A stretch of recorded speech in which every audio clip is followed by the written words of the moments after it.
بات کا آغاز یہاں سے کرتے ہیں کہ حضور صلی اللہ تعالیٰ علیہ وآلہ وسلم کا فرمان ذیشان مشکات المصابیح کے اندر موجود ہے۔ پیارے آقا صلی اللہ تعالیٰ علیہ وآلہ وسلم فرماتے ہیں لِكُلِّ شَيْءٍ زکوٰۃ وَزَکَاةُ الْجَسَدِ الصَّوْمُ، ہر شے کی زکوٰۃ ہے اور جسم کی زکوٰۃ روزہ ہے۔ ہر شے کی زکوٰۃ ہے، یہ جملہ قابل توجہ۔ ہر شے کی زکوٰۃ ہے جو اللہ تعالیٰ نے تمہیں دی، چونکہ وہ دی ہوئی خدا کی ہے، لہٰذا اس نے اس پر کوئی حکم لگایا ہے کہ یہ میں نے تمہیں نعمت عطا فرمائی ہے، اس میں سے میرے رستے میں اتنا تو نے خرچ کرنا ہے۔ سو لِكُلِّ شَيْءٍ زَکَاةٌ، ہر شے کی زکوٰۃ ہے۔ اب ہر شے کی زکوٰۃ ہے تو سب سے پہلے جسم کی زکوٰۃ روزہ، وہ اللہ کے توفیق سے ہم رکھ رہے ہیں، اور جس کے نصیبوں میں ہے وہ یہ روزہ رکھنے کی سعادت حاصل کر رہا ہے۔ تو روزہ یہ جسم کی زکوٰۃ ہے، زکوٰۃ کی ایک صورت۔ اور زکوٰۃ کی دوسری صورت وہ ہے کہ جس کو اللہ نے سونا دیا، چاندی دی، مال دیا، تو اللہ تعالیٰ نے اس پر 2.5% کے حساب سے اللہ کے راستے میں خرچ کرنے کو زکوٰۃ کا عنوان دیا۔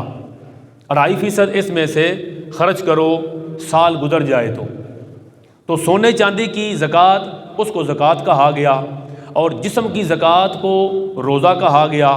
تیسرا مویشیوں کی زکوٰۃ، کسی کو اللہ رب العزت نے جانور دیے تو ان پر بھی خاص تعداد کے بعد زکوٰۃ لازم قرار دی، اور جانوروں کی مویشیوں کی جو زکوٰۃ ہے اس کو کہتے ہیں صائمہ کی زکوٰۃ سین کے ساتھ۔ پھر چوتھی ہے افراد کی زکوٰۃ، افراد کی، انسانوں کی زکوٰۃ۔ اللہ رب العزت نے تمہیں جسم دیا تو اس جسم پر ایک جسم کی زکوٰۃ ہے، وہ روزے کی شکل میں دی جائے، اور دوسرا اس جسم پر ایک مال کی زکوٰۃ ہے، مالی زکوٰۃ ہے، جسے فطرانہ کہتے ہیں، صدقہ فطر کہتے ہیں۔ یہ افراد کی زکوٰۃ ہے، گھر کے جتنے افراد ہیں ان کے اعتبار سے، ان کی گنتی کے حساب سے اللہ کے راستے میں خرچ کیا جائے۔ پھر پانچویں ہے زرعی زمین کی جو پیداوار حاصل کی جاتی ہے اس پر بھی زکوٰۃ مقرر کی گئی، جسے عشر کہتے ہیں۔ تو لِكُلِّ شَيْءٍ زَکَاةٌ، حضور علیہ الصلوۃ والسلام فرماتے ہیں ہر شے پر زکوٰۃ ہے۔